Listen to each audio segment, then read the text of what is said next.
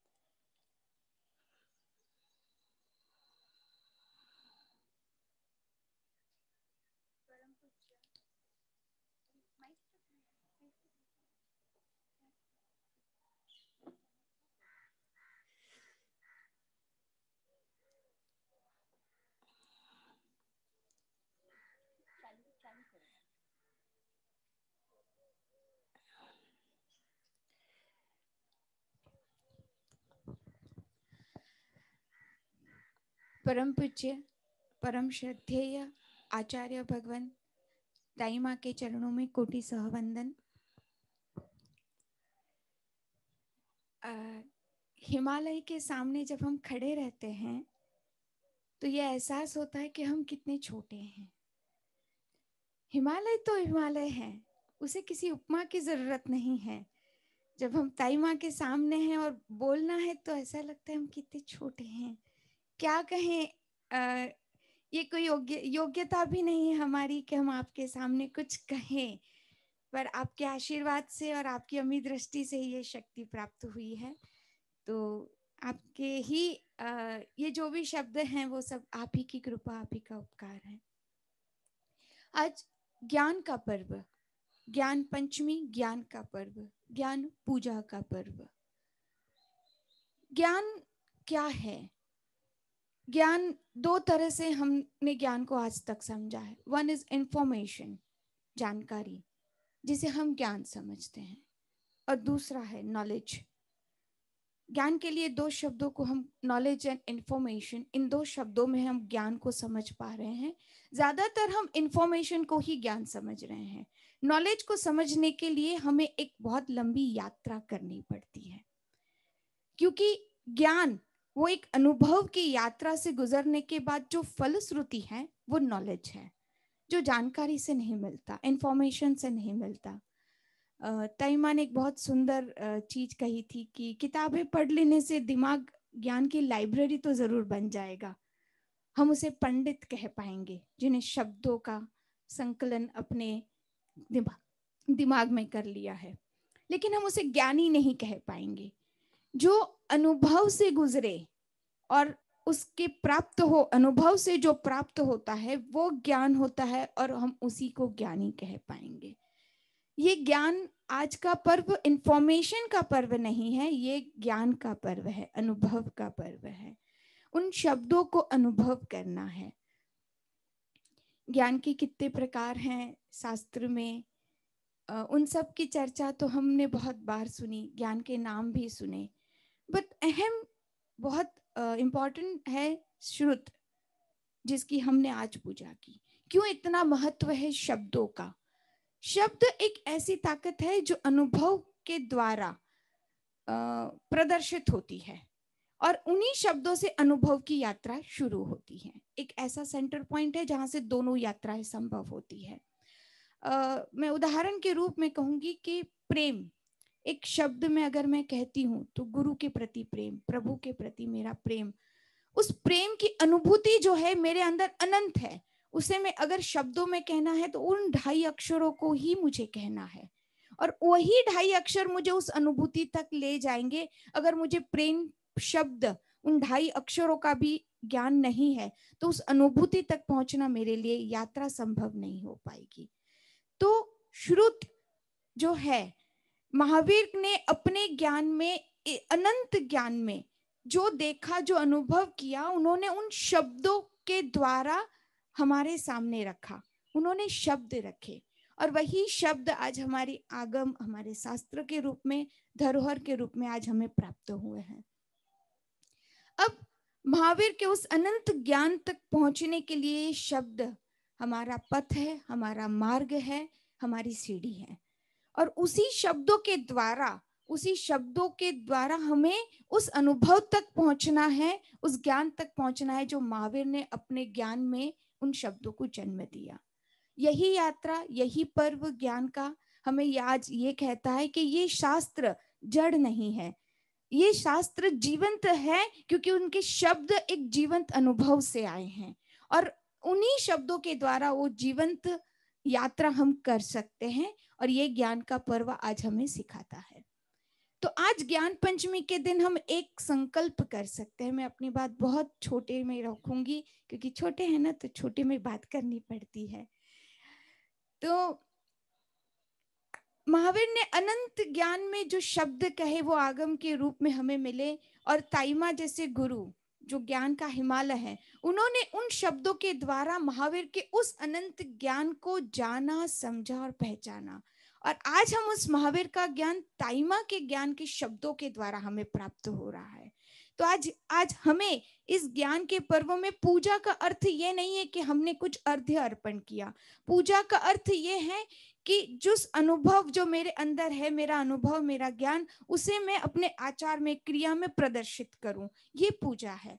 तो हमारे लिए ज्ञान की सर्वोत्कृष्ट पूजा ये होगी कि महावीर के ज्ञान को जितना ताइमा ने समझा और हमें शब्दों के रूप में जो आपने दिया, आज हमारा ये संकल्प, हमारा उस शब्दों के प्रति समर्पण हमारे लिए ज्ञान की सर्वोत्कृष्ट पूजा होगी।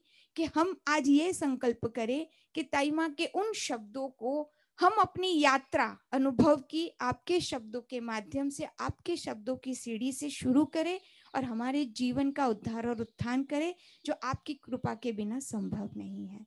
तो हमारे लिए ज्ञान पूजा, ज्ञान का पर्व इसी संकल्प के साथ हम लोग करेंगे कि जितना ताइमा ने आज आचार्य को देख लीजिए, उत्तराध्यान सूत्र में जिस तरह से भगवान महावीर की वाणी को, भगवान के ज्ञान को आपने अपने शब्दों में हम तक पहुंचाया है, आज हमारा ये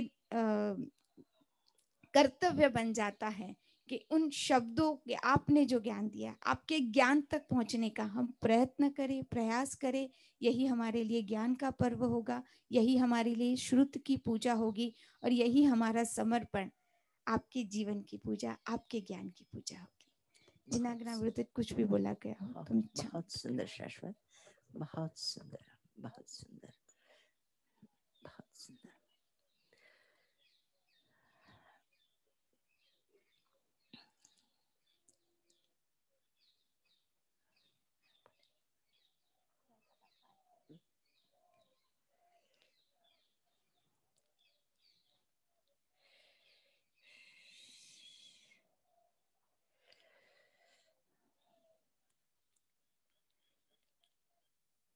जो भी ये शास्त्रीय विधि विधान है, उसकी उपयोगिता है, जिसे हम जड़ पूजा के रूप में हमने उसको एक थोड़ा सा उससे दूरी की है। मैं निश्चित रूप से कहूंगी कि जो आडंबर है, उस आडंबर को तो कम किया जाए, लेकिन अवलंबन को सुरक्षित रखा जाए। आडंबर निश्चित रूप से उसमें व्यक्ति इतना उलझ जाता है कि वही सब कुछ होकर के रह जाता है, और आडंबर कम करके उसका जो अवलंबन हमारा एक आधार है, जैसे प्रतिक्रमण, जैसे एक हम उसमें एक साथ बैठ करके सब पाठों को नहीं बोलते, बंधन करते हैं, खड़े होते हैं, फिर बैठते हैं, फिर अलग मुद्राएं करते हैं, फिर कायद सबकी की मुद्रा, फिर बंधन की मुद्रा, ये सारी अलग अलग मुद्राएं हैं। तो इसका प्रयोजन क्या है कि एक शब्द के साथ दोहराते दोहराते दोहराते हम एक तरह से ऐसे हमारे में जड़ता आ जाती है। उस जड़ता को रोकने के लिए नींद आ जाएगी, सुस्ती आ जाएगी, थक जाएंगे, पर आप उठते हैं, बैठते हैं, बंधन करते हैं। ये जो एक विधान है, ये भी तो जड़ है, शरीर का माध्यम है, और शरीर तो जड़ है, और जड़ से जो होगा वो साधन तो उपलब्ध होगा ही, साधन का उपयोग तो करना ही पड़ेगा। तो साधन के बिना साधन के बिना, अवलंबन के बिना हम आगे नहीं बढ़ सकते हैं। तो मुझे बहुत अच्छा लगा, मैंने पहली बार इस प्रकार से शाश्वत जी और दिव्या जी के द्वारा जो पूजन हुआ है, छोटा सा पूजन, छोटी सी विधि, छोटा सा उपक्रम, और इस छोटे से उपक्रम में बस उसके प्रति बस हमारी आस्था के सिवाय, जब हम कभी भी किसी को भी एक पत्र लिख देते हैं या किसी को एक चीज दे देते हैं उपहार के रूप में, एक पुष्प ही दे देते हैं, इसका अर्थ क्या है कि हमारी उस भावना के प्रतीक के रूप में है। तो ये प्रतीक की भाषा, चूंकि शब्द कम पड़ते हैं इसलिए प्रतीक का उपयोग करना पड़ता है। ये जो प्रतीक है एक तरह से उसकी हमारी जो एक भीतर की भावना है, उसको हम, शब्द तो बहुत सीमित है, थोड़े से शब्द है, थोड़े से शब्द है, उन थोड़े से शब्दों में इतनी अनंत भावनाओं को भर देना मुश्किल है। लेकिन जैसे प्रेम, कितना शब्द है, 2.5 अक्षर है, और श्रुत भी 2.5 अक्षर है। तो उस प्रेम में जैसे दिल को नहीं समाया जाता, वो श्रुत में भी, वो 2.5 अक्षर में प्रभु के ज्ञान को उसमें समाया नहीं जा सकता। तो एक तरह से उस थोड़े से इस श्रुत ज्ञान में ही उस प्रभु की उस दिव्यता को स्मरण करके श्रुत की पूजा करते, उस प्रभु के ज्ञान की, अनंत ज्ञान की हम पूजा करते हैं। तो आज अत्यंत मंगलमय दिवस है, खुशी का दिन है कि जिससे हमारे जीवन की ज्योति प्रकट हो, जिसके द्वारा हमारे जीवन में भी वो श्रद्धा का पुष्प खिले, श्रद्धा का दिया जले और जीवन में वो सुगंध आए उस ज्ञान की। बस इसीलिए आज का ये पावन मंगलमय दिन हम सब के लिए, जैसे दीप पर्व है, दीप पर्व है, दीप पर्व को भी हमने प्रभु की उपासना की, प्रभु को स्मरण किया। आज प्रभु हमारे पास नहीं है तो प्रभु के ज्ञान की पूजा के रूप में आज हम उस दिन को सम्मानित करते हैं और हम संकल्प करते हैं उस प्रभु के ज्ञान को हम सुरक्षित रखने का जरूर प्रयत्न करेंगे। हमसे जब भी कभी मौका मिलेगा, एक किताब तो अपने पास निश्चित रूप से रखेंगे।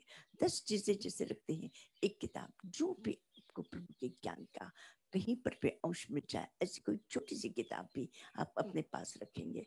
मन जैसे प्रतिदिन भोजन की आवश्यकता है, हम नहीं कहते वही, तो वही सुनना, वही बोलना, तो वही खाना खाते।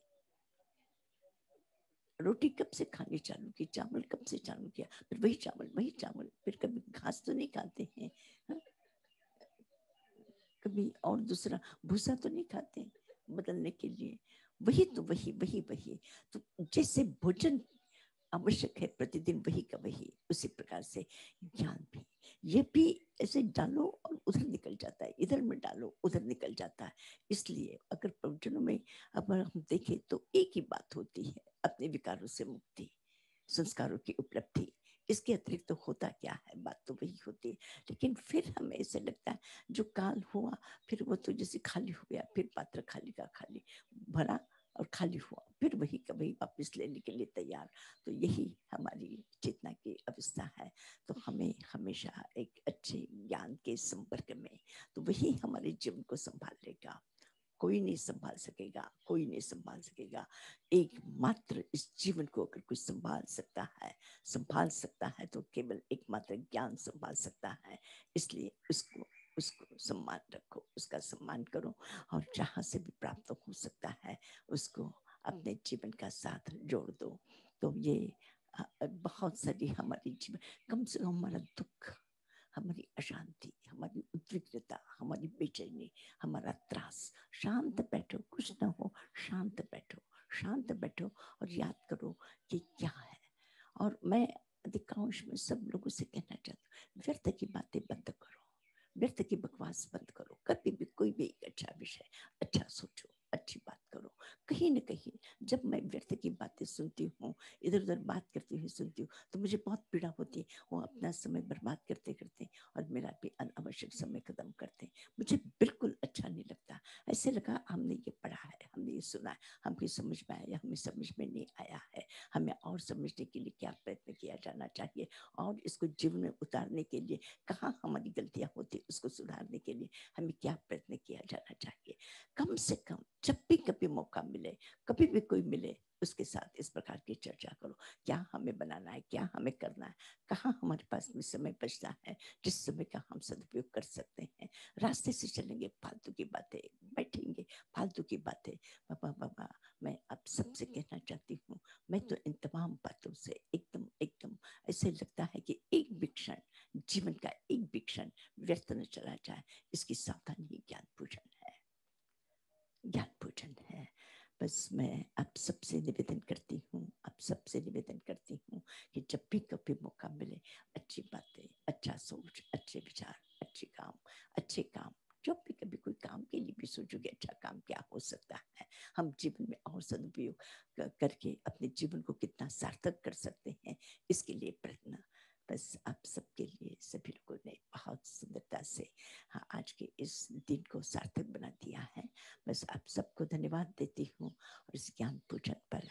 बस और अभी जैसे भी आपके क्लासेस चलेंगे, आपको सूचनाएं दे दी गई हैं और चाहे आपके संपर्क में है, जरूर अगर आपको कुछ भी जानकारी स्वाध्याय के संबंध में जानकारी प्राप्त करना हो तो आप जरूर जरूर जय से संपर्क कर लें या यहाँ पे राजगीर में भी संपर्क कर लें, तो यहाँ से आपको सूचना मिल जाएगा कि हमें इसी प्रकार से जो क्लासेस चलते थे उसी प्रकार से क्लासेस चलते चले जाएंगे।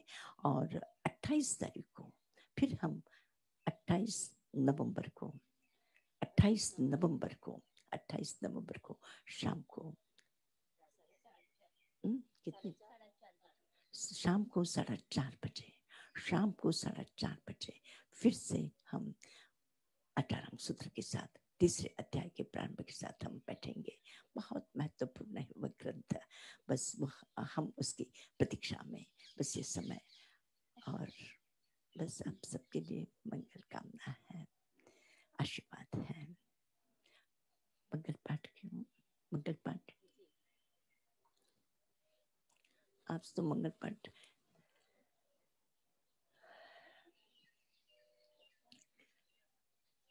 किसी को?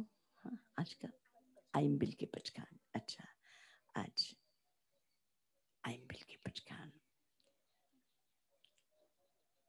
दिव्या जी, शाश्वत जी, उगे सूर्यायम्बिलम पचखामिले लेवनम कुचेतनम एक टकु प्रांतिविम पेशनम खायम सायमम अनत्ताभगणम सहसाकारणम मत्तराकारणम सब समाहित्याकारणम अप्पाणम बोसिरामि। बोलिए अप्पाणम बोसिरामि। नमो अरहंताणम, नमो सिद्धाणम, नमो आयरियाणम, नमो उवच्छायाणम, नमो लोये सव्वसाहूनम।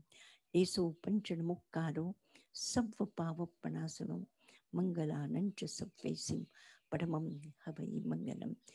विश्वव्यापितमोहिनस्थितरणिर बालोऽपिकल्पाङ्कुरो दारिद्राणि गजावलिं हरिशिशु काष्ठानि वन्तीकण पीयूषशरवोपितोपरिवहं यद्वत् तथा ते विभो मूर्तिस्फूर्तिमती सती त्रिजगति कष्टानि हर्तुं क्षमा गिर्वाणत्रमथैनुकुम्भमनयस्तस्याङ्गणे रङ्गिणो देवा दानव मानवा सविनयं तस्मै हितं ध्यायिन लक्ष्मीस्तस्य वशावशैव पुलिनां ब्रह्मांड संस्थायिनी श्री चिंतामणि पार्श्वनाथमनिशं संस्तोति चत्तारि मंगलम अरहंता मंगलम सिद्धा मंगलम साहु मंगलम केवली पुण्यतोधमो मंगलम चत्तारि लुगुत्तमा अरहंता लुगुत्तमा सिद्धा लुगुत्तमा साहु लुगुत्तमा केवली पुण्यतोधमो लुगुत्तमो।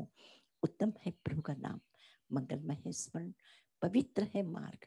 उस मार्ग पर चलने की आप हम सब प्रतिज्ञा करेंगे। मैं बोलूंगी, आप सब दोहराएंगे। चत्तारि शरणं पवज्जामि अरहन्ते शरणं पवज्जामि सिद्धे शरणं पवज्जामि साहु शरणं पवज्जामि धम्मं शरणं पवज्जामि अब्धिर्लब्धिगतं बकस्य तिरुगो निशेष सूर्यावले रापीड प्रतिबोधने गुणवताम अग्रेश्वरो वाग्मिनाम दृष्टांतो गुरु भक्तिशाली मनसाम मौलिस्तपश्येजुषाम सर्वाश्चर्यमयो महिष्ठ समय। श्री गौतम स्थान मदे, श्री गौतम स्थान मदे गुरु गौतम की कृपा से सर्व मंगल कल्याण अनंत सुख शांति सौभाग्य समृद्धि से प्राप्त हो। मंगलमय आशीर्वाद प्रभु का, गुरु का, पुण्य तीर्थ भूमि का। ओम शांति शांति शांति। बोलिए भगवान